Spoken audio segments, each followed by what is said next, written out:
And this is Legislative Review on Prairie Public. I'm Dave Thompson. Thanks for joining us. Our guest on the program today is State Representative Corey Mauch. He's a Democrat from Grand Forks. He's also the Assistant Floor Leader in the House. Representative, thanks for being here. Well, thank you, Dave. Pleasure to be here. Well, let's talk about the session as we're getting toward the time now, the third half, if you want to call it, of the session, where we're getting into conference committees. Where are you thinking things are right now? Well, it's you really pointed out for viewers, and it's hockey season, so the third period. Third period. And being from Grand Forks, it's appropriate to keep things in hockey terms. Right now, the legislature, we just had our new budget forecast. We had Moody's Analytics come in. They presented their information to the legislature, what they anticipate. And we pay good money. We hire Moody's to be our financial consultants and pay them good money to look at everything and tell us as a legislature what to expect from a conservative budget for the next 2 years. And now it's a matter of plugging those numbers in to find out what infrastructure we can invest in, where our funding priorities are going to be, how we can invest in things such as roads, bridges, schools, what level of property tax relief we can constituents back home can look forward to. And then it's where all the policy decisions are coming through. If there's any disagreement between the House and the Senate, we're getting into the conference committee session. This week, we just started appointing our very first conference committees. I believe we're a little ahead of schedule than we were 2 and 4 years ago. I would anticipate I'm sure a few more bouts of excitement on both the House and the Senate over the next couple of weeks. But I do anticipate kind of an early departure and leaving a few days in the bag in case we have to come back later in the year. Where do you think the main sticking points are right now? A lot of it is going to be in the funding formula for oil-impacted cities, counties, and school districts. Right now, that has been, earlier in the session, we passed the surge funding, $1.1 billion in rapid relief to invest in roads and schools and to really support cities, townships, and counties in oil-impacted communities and really in western North Dakota, but also providing much-needed relief to the rest of the state for their shovel-ready projects. Now we've got the debate, I believe it's House Bill 1377, if I'm not mistaken, which is the funding, that is the oil formula, the funding formula. That is my prediction is that will be the last bill that we as a legislature will consider. And the amount of money we send out in that formula will be based on how much money we need to balance the budget at the end of the day. I think we're going to be balancing the budget on the funding formula by around day 75.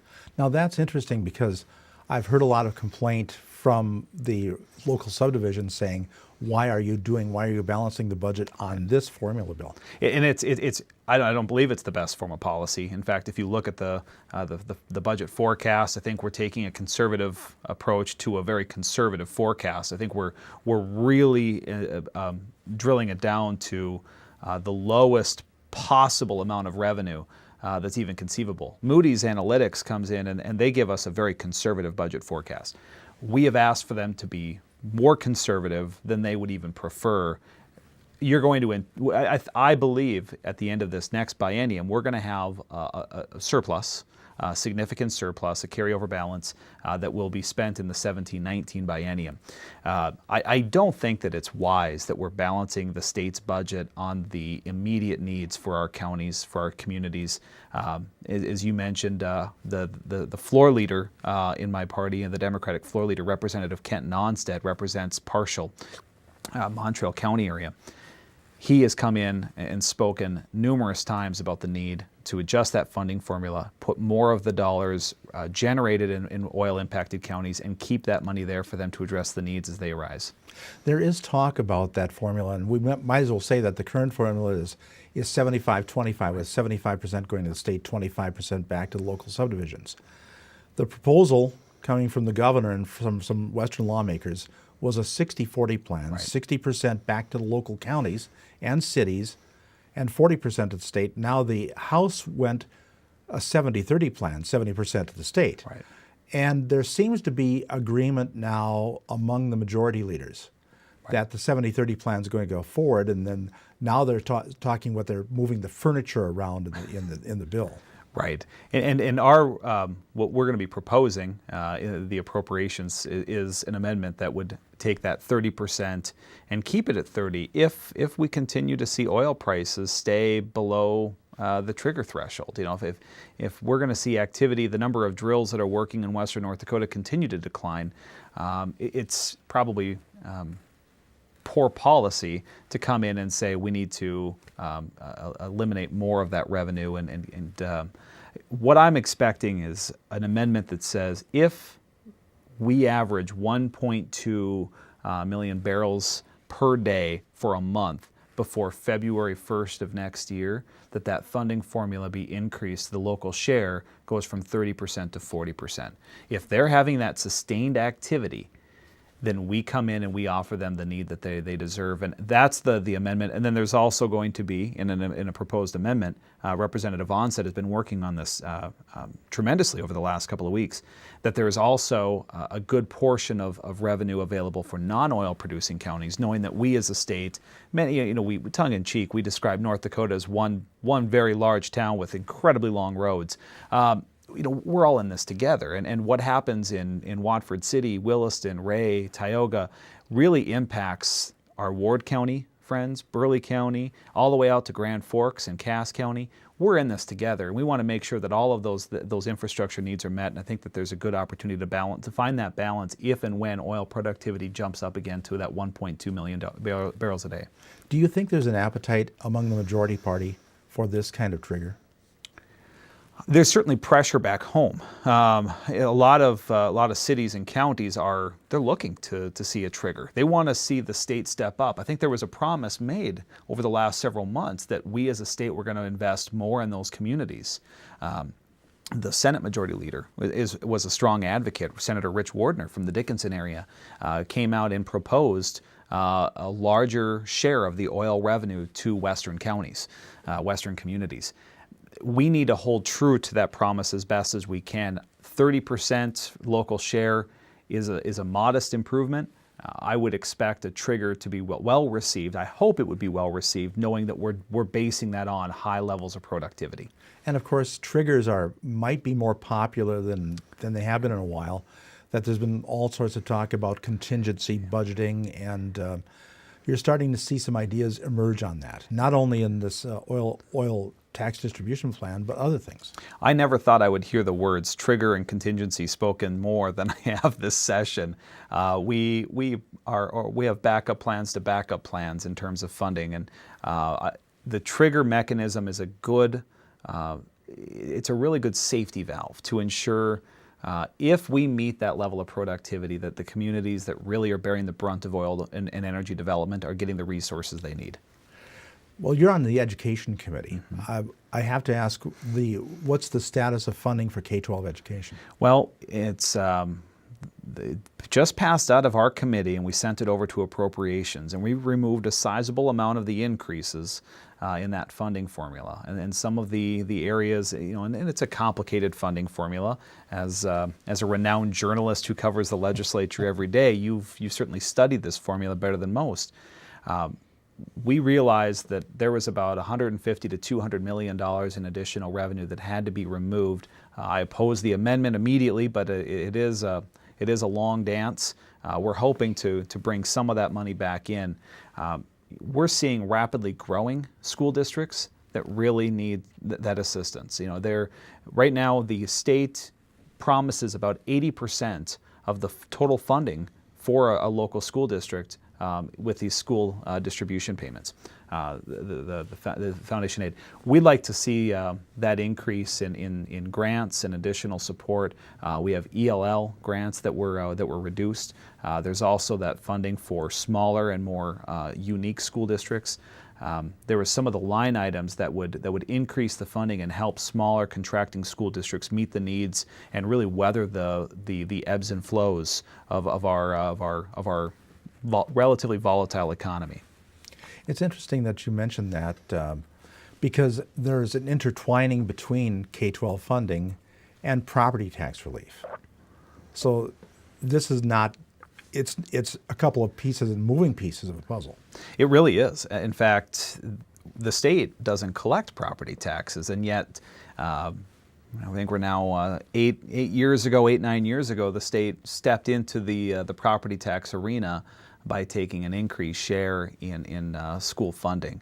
And we've bought down mills at the local level. And it's good that the state is investing in education and that people back home are able to see that relief, that burden shift off their property taxes. But it's hands down the number one issue that we hear about, not just in Grand Forks, but around the state. When you ask someone, what do we need to address when we're down there at the legislature, they'll say property taxes. My property taxes are still far too high. And for a body that doesn't collect the property taxes, we certainly have a great responsibility to invest in education and help minimize the increase in property valuations that we're seeing statewide.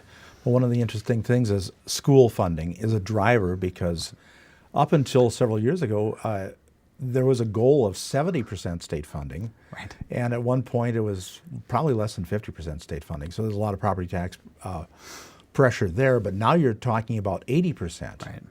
When you started, it was still in that 60%, wasn't it? It was.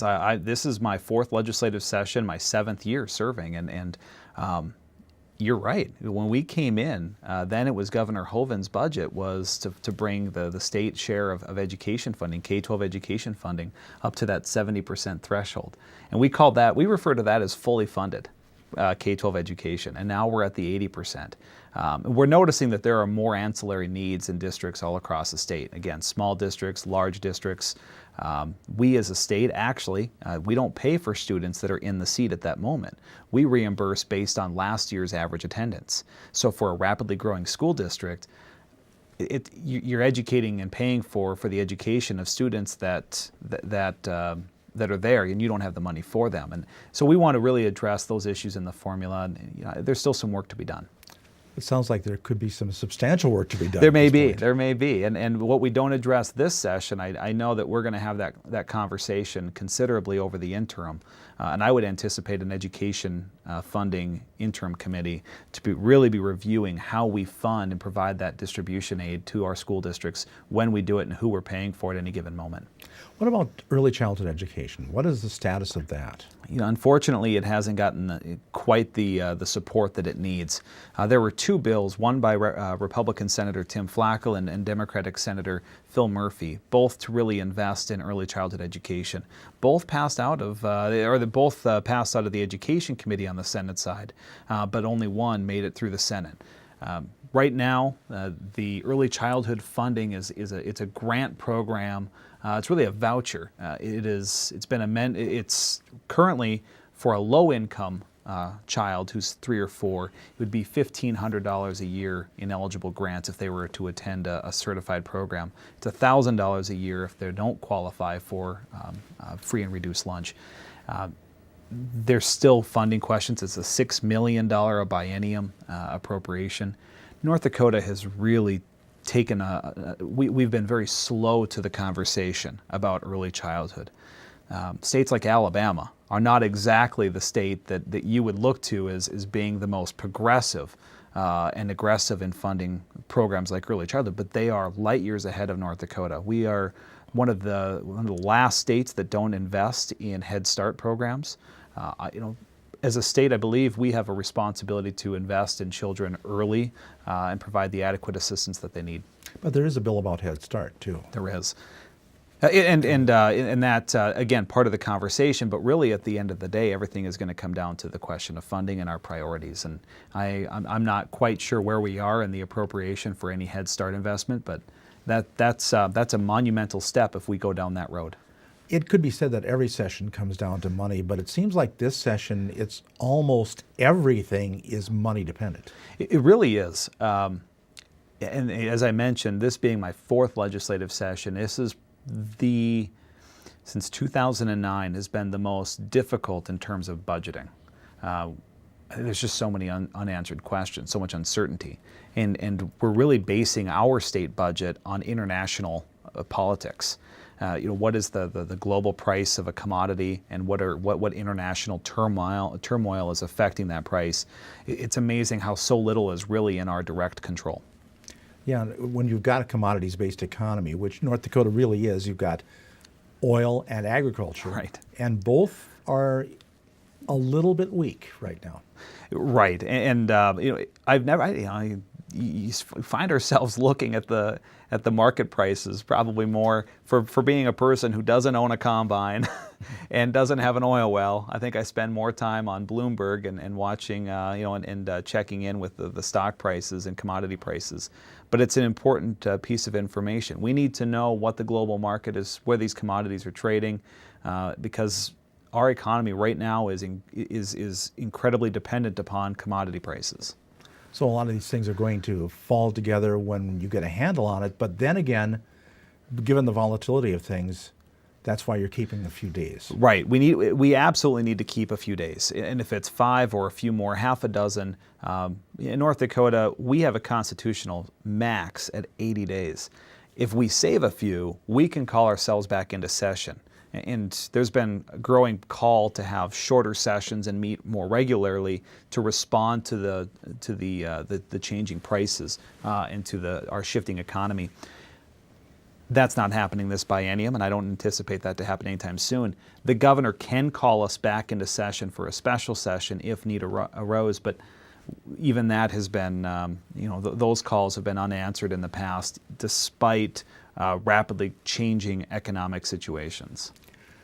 Yeah, the point is made because there have been calls Right. over the last 3-4 years to go back into special session. A lot of calls coming from Western North Dakota. Again, we go back to the conversation about the needs out there, the surge bill, the idea of how much oil taxes goes back to the local governments. It's all it's amazing how intertwined it really is. It really is. And I think now that we're seeing the price of oil hover around $50 a barrel, that we don't have 180 some rigs drilling actively in Western North Dakota, any sizable shift in oil activity will get lawmakers' attention. It will have the governor's attention. And if we need to come back, I would not be surprised if we call ourselves in for a short session to adjust revenue forecasts or to make emergency appropriations. And if push comes to shove, I wouldn't be surprised if the governor asks us to come back and address some immediate needs if 2 years is just too long to wait. Let me switch gears because you come from Grand Forks, a big college town, UND, and of course, higher education is still in play, and that seems to be another moving target at this point. It really is. It always is, actually, and in a lot of ways. There's been a growing push to have the legislature take more of a hands-on approach to the setting of tuition. And there really has been a loss of trust, a broken relationship between the Legislative Assembly and our institutions of higher education. It's unfortunate. I know I join many, and I hope the majority of my colleagues, we want to see the two work together. We have the same goal in mind. We spend about a little over $1 billion a biennium on higher education. We want to make sure that we're delivering an adequate, in fact, I would argue that we're a superior quality of higher education, and we're doing it in a way that is not mortgaging the future of the students receiving that degree. And we have a lot of difficult questions hard questions that have to be answered, but we also have a responsibility in shoring up those institutions, investing them, and giving them the resources that they need. So here's a hard question for you. If you had more authority to do this, how could you mend that relationship, or what would you do? Well, I believe that there needs to be more meetings, we need to have that cordial relationship. As a legislature, we tend to invite, especially institutions, to come in, and there's often some animosity in the room. It's a feeling of why are you not listening to us or doing it the way we thought? And I think it's going to take a behavioral shift, an attitude shift by the legislature. We have wonderful members in both parties in both chambers, but we really need to sit down and, as a legislature, come to terms and agree. We need to be moving in the same direction. We cannot be pulling at different ends of the rope. And that's what has been driven. That's driven a lot of this tension, that there's angst among higher education. There's those that don't believe that higher education is a vehicle for economic development, and then there's those who have. We've set our institutions up to drive the local economy. In Grand Forks, the University of North Dakota is the second largest employer in the county. It is an engine of economic development. But if we treat it as though it's not, and it's not a means for investment, we're going to struggle to find common ground everywhere we turn. How much of that has the university system brought upon itself, though? Well, they're certainly just as much at fault as the legislature. I mean, there are plenty of fingers to be pointed and those on the other end. But like anything, my parents would have told me it's better to be the bigger person and to come forward and to lay your cards on the table and say, if there's anything that I've ever done wrong, I'm willing to put those beside and sit down and have a conversation about what direction we want to have. There's a good opportunity here too. The State Board of Higher Education is looking for a chancellor, and that is a time to hit the reset button and to establish new relationships, not only with the system office, but with the 11 institution presidents. As a legislature, I hope that we are forthcoming with that relationship, and I hope that the presidents of those institutions, the new chancellor, whomever he or she may be, I hope that they're also inviting and they are open to the concerns that legislators have raised over the years. I wanted to just switch gears a little bit. Is there something in the session so far that's really surprised you, perhaps an issue that didn't get very far or an issue that has gone a long ways? Well, the one that always gets me, and you know this, and you and I have had plenty of conversations, is ethics and campaign reform. And this is my fourth session, and every session that I've been here, I've introduced legislation regarding campaign finance, ethics, and independent redistricting.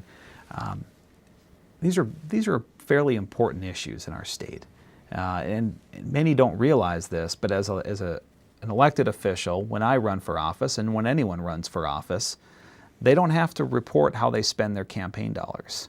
That there's no reporting of small gift contributions. There's no reporting of cash on hand unless it's for a statewide office, an executive office, a statewide elected position.